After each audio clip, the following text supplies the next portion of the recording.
Good morning. Good morning. Am I loud? Yes. That was my sister.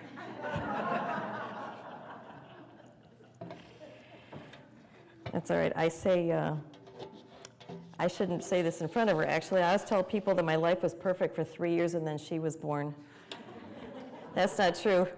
We are the best of friends, and I'm so grateful for her presence in my life. And it's a joy for me to be here again. As Pastor Patrick mentioned, I'm Reverend Ann Scott, and I am the United Methodist visiting chaplain, but I'm also connected to Wellspring. As Pastor Patrick mentioned, my mom is a member here at Wellspring and has been here for a number of years, and it's just such a joy for us to be back and worship with you this morning, to be able to be here. And I give thanks to God for the opportunity to come and worship with you. One of the blessings of my ministry is that I get to go and visit other churches around the conference, and especially to come and to be with you this morning, and to bring a bit of message for the United Methodist Hospitals ministry, which is the ministry that I am now appointed to, and it's a God thing. Has anybody ever heard that sentence, that word, it's a God thing, that phrase, it's a God thing? It's something that I've often used in my life. I really find myself sort of using that as I attribute things that are beyond my expectation, beyond something that I could have possibly hoped for or imagined. And when that happens to me, I sort of step back and go, wow, that was a God thing. Anybody else have that experience? It's a God thing. Well, the first time that came to me, I didn't realize that I was sort of claiming that, but it happened to me when I was 12 years old, and I had moved to a farm. So we grew up, my brother and sister and I, as city kids for the first 10 years of our lives. My parents were reporters at the Milwaukee Journal. And when I was 10 years old, my father passed away unexpectedly, and 2 years later, my mom remarried a friend from college that she had known throughout her life, and they met and they married, and he was a dairy farmer, and he moved us out to a farm, and I was 12. And I was thinking, wow, this is really cool. There's lots of acreage to run around on, and there are lots of animals that I get to go and hang out with. I got a horse. I was really excited about that. And then I went down into the barn, and I discovered there were boys in the barn who were working for my dad. I told that story in my husband's church. My husband is pastor at Milton United Methodist Church, and he said, I'm sitting right here. So one of the things that we had to learn as we were learning how to be farm kids was that we had to go get milk out of the bulk tank. We were a dairy farm. We had about 109, 110 head of cattle, and we milked twice a day. We had a milker who worked for us, but it was our responsibility as the kids in the house that we had to go and we had to get milk out of the bulk tank. And my father was one of these guys who said, I will show you how to do it. But once you tell me you know how to do it, then I expect that you can do it. And so it was my turn to learn how to get milk out of the bulk tank. And so I took the pail and I went with my dad down to the bulk tank, to the milk house, to the bulk tank. And because we had a big bulk tank, we had about 3 milkings that would go into that bulk tank. It was about as tall as I was and quite wide, so it was holding quite a bit of milk. And my dad went over to the bulk tank, and I don't know if you know anything about farming and bulk tanks, but there's a spigot on the bottom, and it's got a great big nut attached to it. And then there's a lever, and you have to release the nut, and pull the lever, and put the milk, the pail underneath the bulk spigot, and let the milk come out. And so my dad showed me how to do this, and he showed me how to put the can underneath, and then he showed me how to pull it back up. Do you understand how to do that, he said? I said, I got it, Dad, we're good. He said, okay, I expect you to know how to do that. So a couple of days later, it was my turn to go down to the milk house to get milk for our meal. And I took the pail and I went down to the bulk tank and I got the wrench. And I was taking the can and I was sticking it under the spigot. And I got the wrench and I pushed on it And I pushed on it, and it didn't move. And it didn't move. So I took my heel and I kicked it like that, and the nut went spun off, and milk poured out of the bulk tank. I'm 12, I'm new to the farm. My father is a 300-pound, 6'3" dairy farmer, and I am scared to death. I have to go tell my dad that I have got all of this milk pouring out. So I leave the milk house and I run up to the house and I say to my mom, "Where's Dad? Where's Dad? I got to tell him what the milk is coming. I don't know." And she said, "He's in town." Great. Now I have to get in the car with my mom and go find my dad in town. So I get in the car with my mom. We drive a mile into town to the implement dealer, and she gets me out of the car, and I walk all the way to the back of the implement dealer, and there is my dad looming large. And I walk in, tears pouring down my face, knowing that the milk is still pouring out. Our entire livelihood is going down the drain at home, and I am going to be grounded for the rest of my natural-born days. And I go up to my dad. "Dad, you're not going to believe it. There's milk, and I tried, and it didn't, and it went, and the milk is going down the drain." And he looked down at me with his stern eyes, and he said to me, "Ann, don't cry over spilled milk."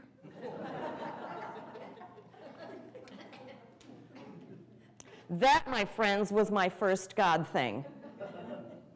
I was expecting that I was going to be grounded for the rest of my life. I seriously thought that he was going to be so angry at me that he wouldn't speak to me forever. I disappointed my dad. I didn't do what he told me to do. And it didn't happen. It's a God thing. Maybe you've had those kinds of experiences in your life, but what I want to tell you about today is a ministry that I am engaged in that is very much a God thing. God has been present in my life throughout my life since that time on, probably before that. God was with me in my growing up and my becoming a wife and a mother. God was with me as I was called into ministry and called to serve in local churches for 10 years. And God was with me about a year ago when an opportunity for me to become the United Methodist visiting chaplain in the Madison area. I wasn't looking for it. I wasn't expecting it.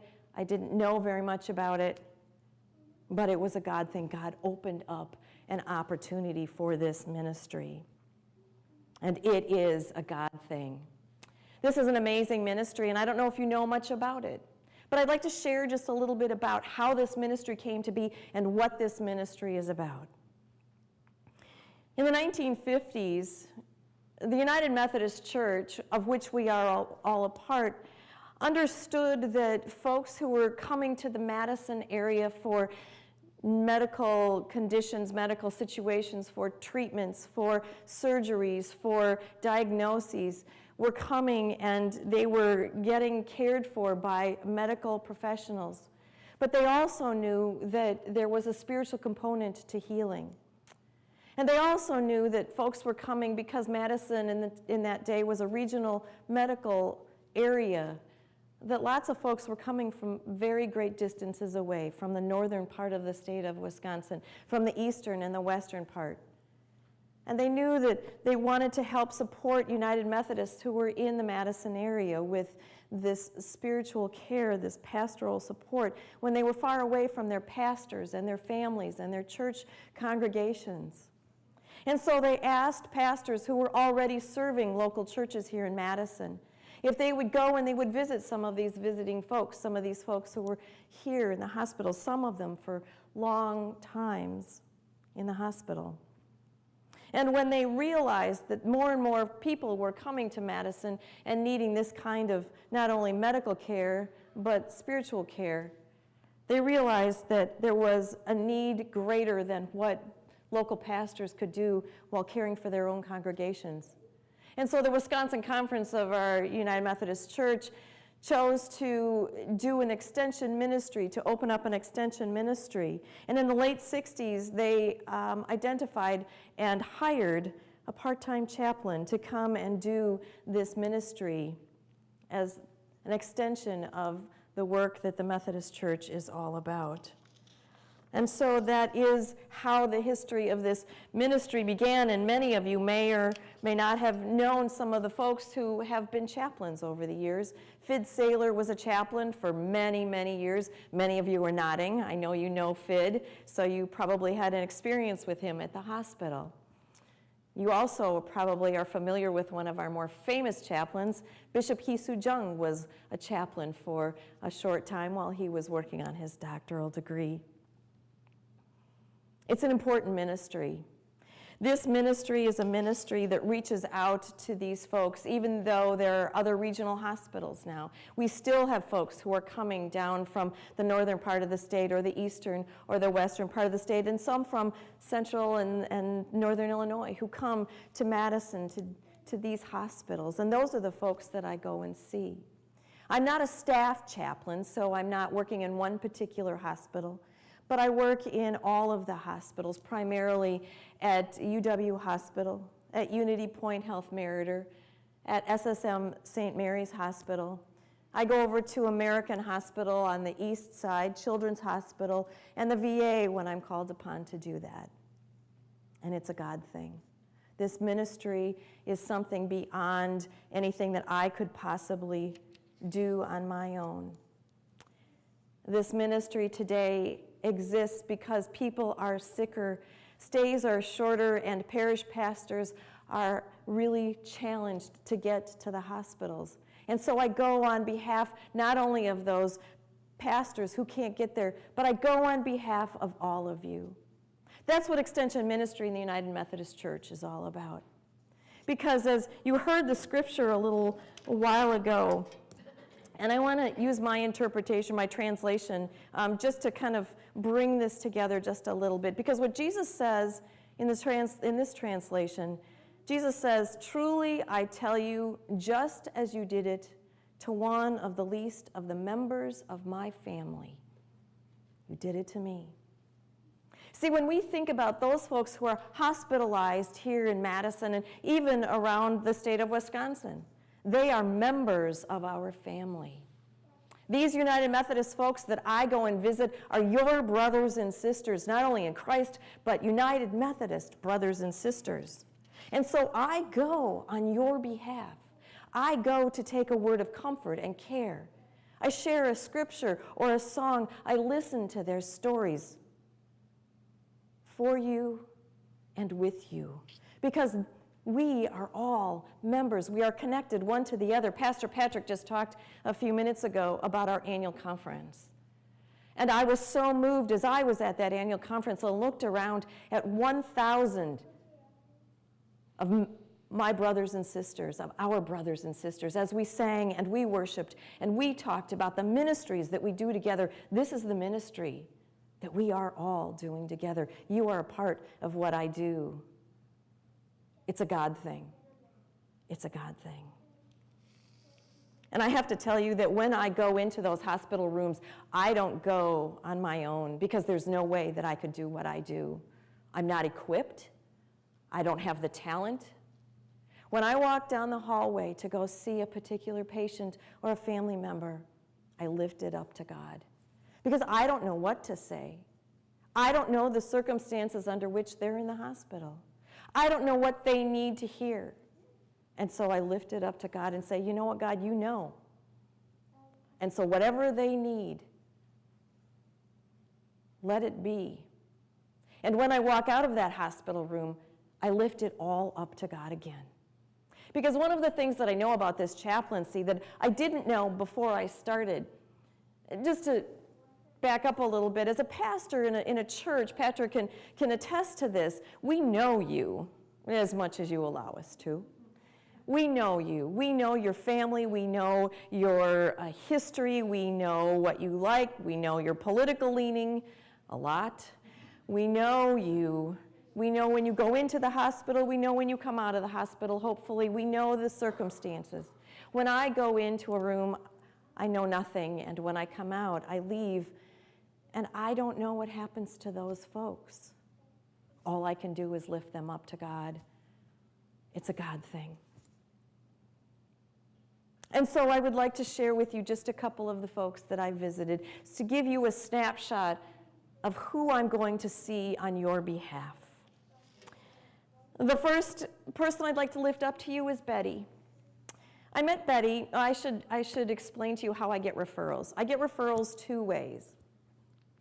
The first is that a pastor will call me and say, I have a parishioner in the hospital at UW, and she is there because she's going to be having some surgery, and she's going to be there for 3 days, and if you could please go, she would love to have a prayer with you. She's a faithful member, and this is her family situation, and I am very appreciative of those phone calls. It gives me some basis for conversation, some basis for prayer, some scripture.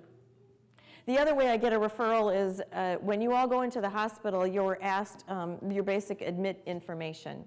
And one of those pieces that they ask you is a religious affiliation or denomination. And if you identify as Methodist, they will then pull a record of those folks who identified as Methodist. And I go down this list, and it gives me a name, a room number, sometimes an age, sometimes, always the affiliation or the religious denomination, and sometimes a church affiliation, but rarely.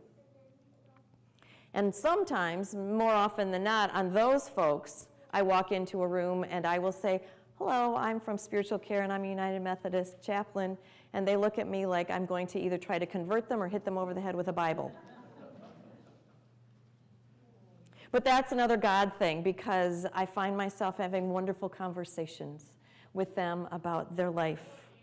And more often than not, they'll tell me they were baptized, or they were confirmed, or their aunt or their grandmother were part of a Methodist church, and I can share a bit about the Methodist church that hopefully won't be anything that is too frightening to them. This is how I got a referral for Betty.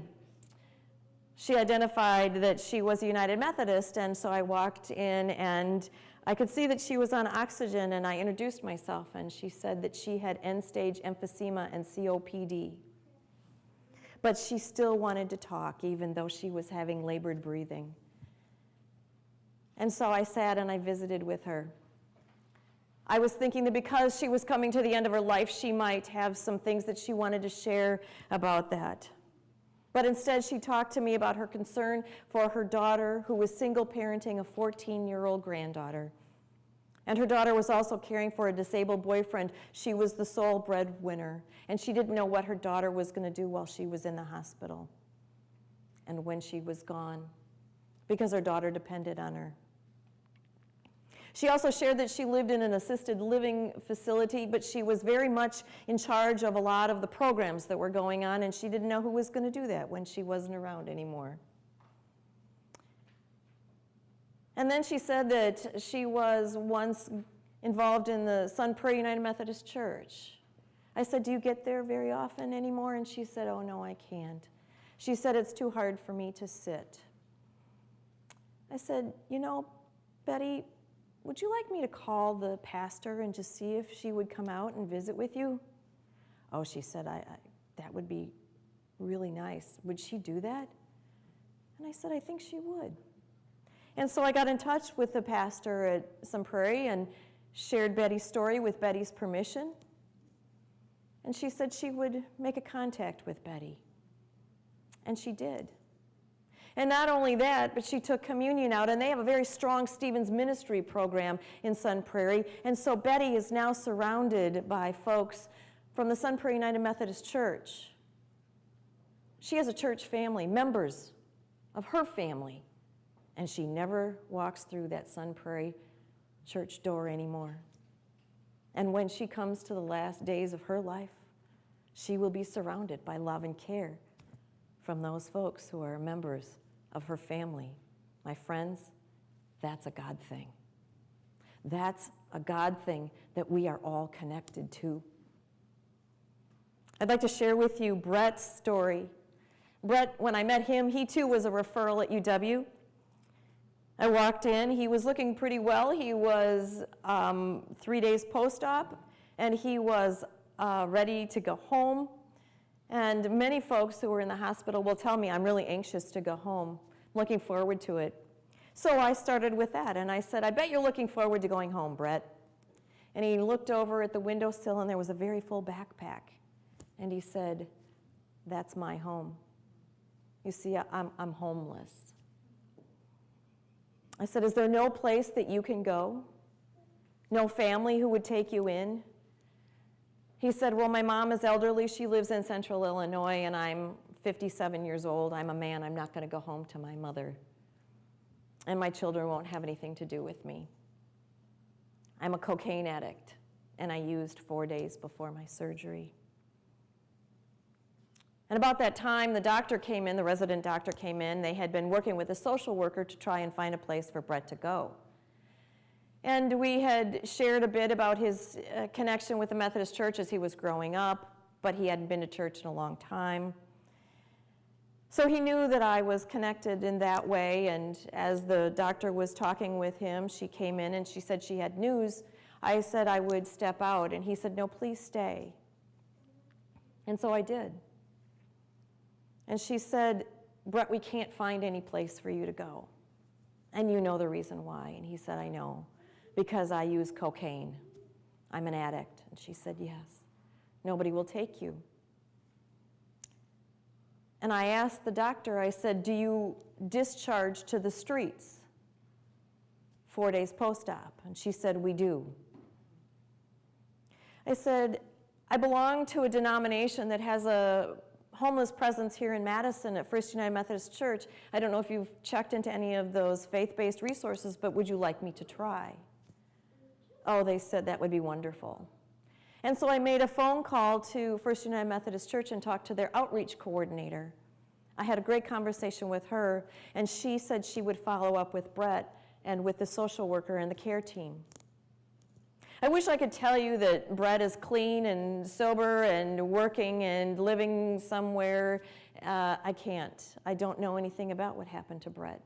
I wish I did. All I can do is think about him and offer him up in prayer, because it's a God thing. It's a God thing. And finally, I want to tell you about Haley and Joe. Haley and Joe I met very, very early in this ministry, just about a year ago this time, as a matter of fact. I got a phone call from the grandmother, Haley's grandmother. Haley and Joe were expecting a baby. She was 5 months pregnant. She had found out, I got the phone call on Friday, found out on Tuesday that the amniotic sac was leaking. And she was on her way to the hospital at Meriter. Would I go and visit with them? They were not church folks. Grandma was connected to a Methodist church, but they were not. And I said I would go. And so I went to the hospital, and they were just coming in at the same time I was. And so Haley was sitting on the bed. Nothing had begun. They were going to induce labor. She wanted to go through the birth process as naturally as possible. And we talked about what was about to happen, her fear, her sadness, their hope for this baby that would never be in their lives in this way. And then it was time for things to begin, and so I left. I said, "Would you like the baby baptized when she's born?" Oh, they said we would. And so I left, and about 4:13 the next morning, the phone call came. "She's been born, will you come?" And I did. And I walked into that room, and surrounding that bed, Haley and Joe sitting on it, Haley holding their little child, their little girl, their Eleanor Rose, were her grandparents, her aunts and uncles, her mom and dad, and their little 2-year-old who was sound asleep on another bed next to them. And the room at that hour of the morning was filled with light and love, so great. And God was so present. It was a God thing. And I laid hands on that new mom and that little baby, and I baptized her into God's kingdom. It was a God thing. It was a God thing. And I have to tell you that there's no way that I could have done that on my own. But God could, and God did. And I went to that hospital room, each hospital room that I go to, and I go because God has called me to that place as a United Methodist chaplain. And I go because they are our brothers and sisters. I go with you all, and I take you with me. This is the ministry that I am called to on your behalf. We are a connectional church, and this is an extension of our connection. Because we are connected, my friends, I ask for your prayers. More than anything else, if you uphold me and the ministry in your prayers, I can continue to do what I do. And I also ask you to pray for all who are in the hospital, here or anywhere, or anyone that you know who might be hospitalized. Because as you know, when you are in the hospital or ones you love are in the hospital, it is time out of time. The familiar is gone. It's a surreal experience, and we can hold people up with light and love with our prayers. That's a God thing. And on a note of personal privilege, I'm going to speak for Pastor Patrick, and I'm going to invite you and remind you and implore you, if you know of anyone or you yourself are going to be hospitalized, please let him know. He's shaking his head, one of the most frustrating things and hardest things for us who are pastors is to hear that somebody has been in the hospital and now they're home, and we couldn't offer any support, any prayers, any comfort or care. Please, please let Pastor Patrick know. And finally, this ministry exists through the gifts that our United Methodist folks share. There is a very small budget for this ministry, but it is an important ministry. And so we ask for your prayers and your gifts as you will continue to support the ministry so that I can do on your behalf the work of caring for our brothers and sisters. Because as we are reminded, Jesus said, when you did it to the members of my family, you are doing it for me. It's a God thing. Thank you for inviting me to share this ministry with you. It's a blessing to be here. Thanks be to God.